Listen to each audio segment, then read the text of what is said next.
letras de Santo Amaro da Imperatriz, escritor, pesquisador. Tony Daljohan está na nossa galeria, poder se assentar também nas cadeiras aqui azuis.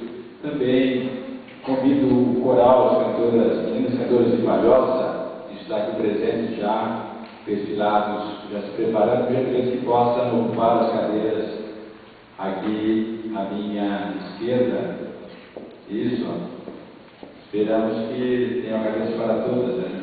Cadeiras, vamos ver se está tudo certo, né? Importante que estão conosco hoje na homenagem à memória acadêmica do Dr. Ivo Silveira. Passo a palavra agora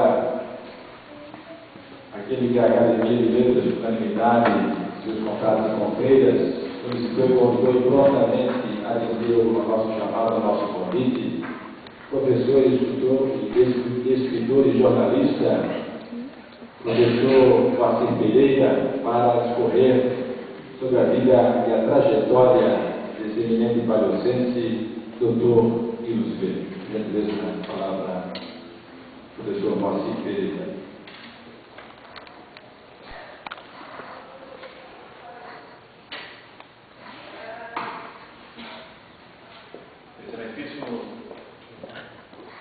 Excelentíssimo senhor presidente da Academia de Letras de Palhoça, autoridades que compõem a mesa, já nomeadas pelo protocolo, caros acadêmicos que prestigiam esta cerimônia, familiares do governador Ivo Silveira, professores, servidores da Câmara, da Academia, jovens estudantes, minhas senhoras e meus senhores.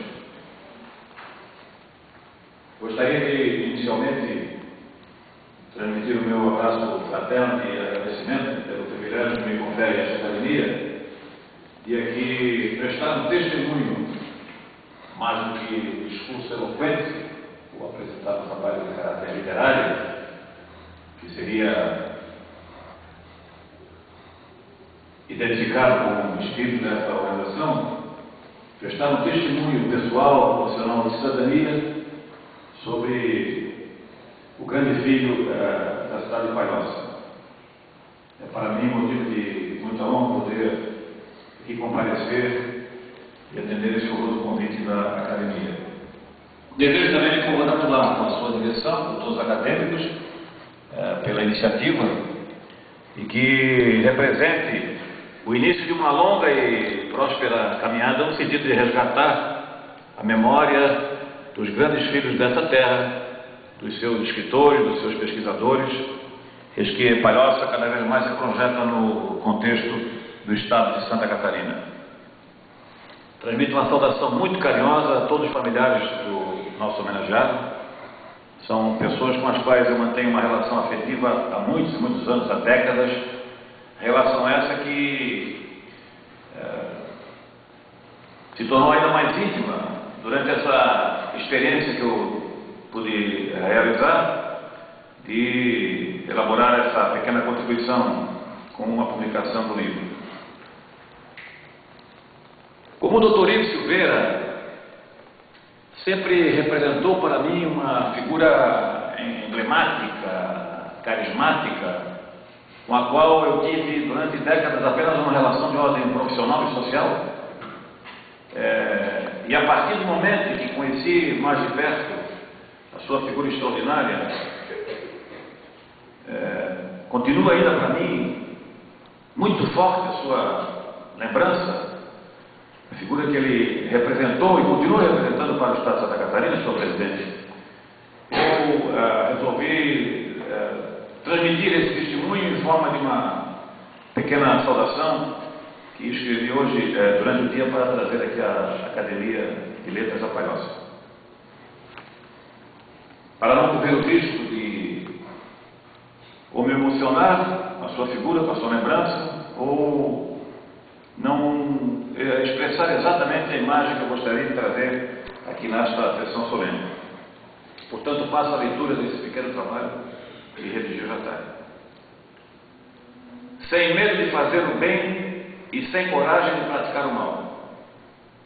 Essa frase lapidar do saudoso político lagunense Armando Calil, que conviveu durante anos na Assembleia Legislativa e depois como secretário do Dr. Silveira, sintetiza bem a singular personalidade, o extraordinário ser humano, exemplar homem público, o paradigmático chefe de família e o grande cidadão que esta terra viu nascer e o acolheu para sempre, o ex-governador Dr. Silveira.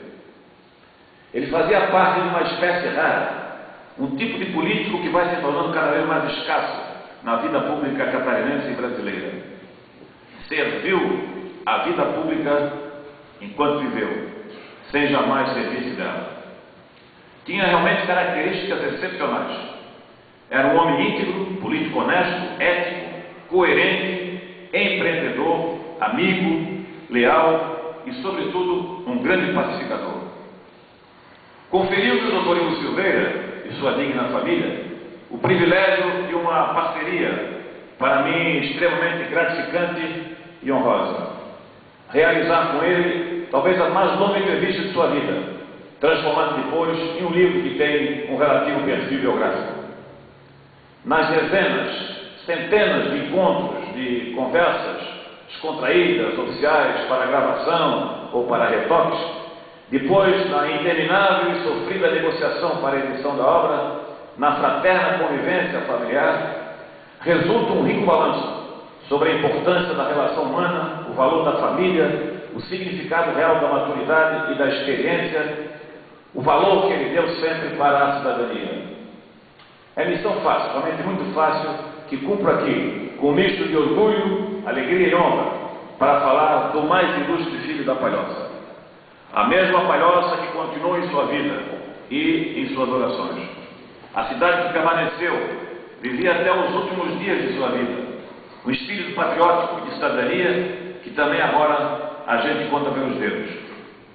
Ele nunca deu as costas à sua terra natal. Muito ao contrário, dela só tinha palavras de positiva avaliação sobre o passado, o presente e, sobretudo, as perspectivas do glorioso futuro.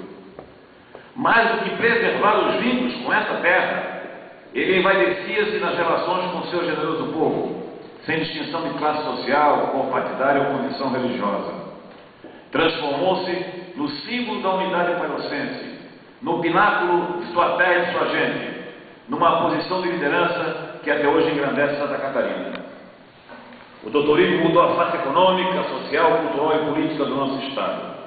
Os robustos e densos relatórios de sua gestão aí estão para comprovar as iniciativas pioneiras de seu progressista governo. Dr. Ivo revelou-se um governante com grande sensibilidade social, como revelam as instituições dedicadas à implantação de políticas públicas de justiça social e inúmeras obras que estão aí para o testemunho de todos os catarinenses. Dr. Ivo atravessou o período mais turbulento da política catarinense, viu os partidos serem extintos e teve de conduzir, sempre com espírito de pacificação, a engenharia política que culminou com a criação da Arena, reunindo antigos adversários. Em seu governo, o Brasil viveu os dias mais sombrios da segunda metade do século passado, mas ele procurou sempre evitar que as violências praticadas nos grandes centros contaminassem a família catarinense. Nunca se deslumbrou com o poder, por isso era um político amado pelo povo. E quando o editor da editora Insular, meu companheiro, amigo jornalista Nelson Rolim de Moura, sugeriu uma foto espontânea, bem identificada como uma maneira de viver do Dr. Ivo Silveira, no meio do povo, no calçadão da Felipe Schmidt, o fotógrafo Marcos César, profissional premiado de Santa Catarina, surpreendeu-se. Eram tantos os cumprimentos, tão frequentes as manifestações de carinho, de gente simples do povo, gente desconhecida pelo próprio Dr. Ivo Silveira, que exigiu longo tempo e muita paciência para a realização do projeto. E vejam, senhores, 35 anos haviam se passado da saída dele do governo de Santa Catarina e permanecia-se identificado com esse carisma junto à população. Por onde passou, deixou mensagens, ideias, exemplos da boa relação humana, da construção da paz, da valorização das instituições e, sobretudo, da defesa das liberdades, do direito e da justiça.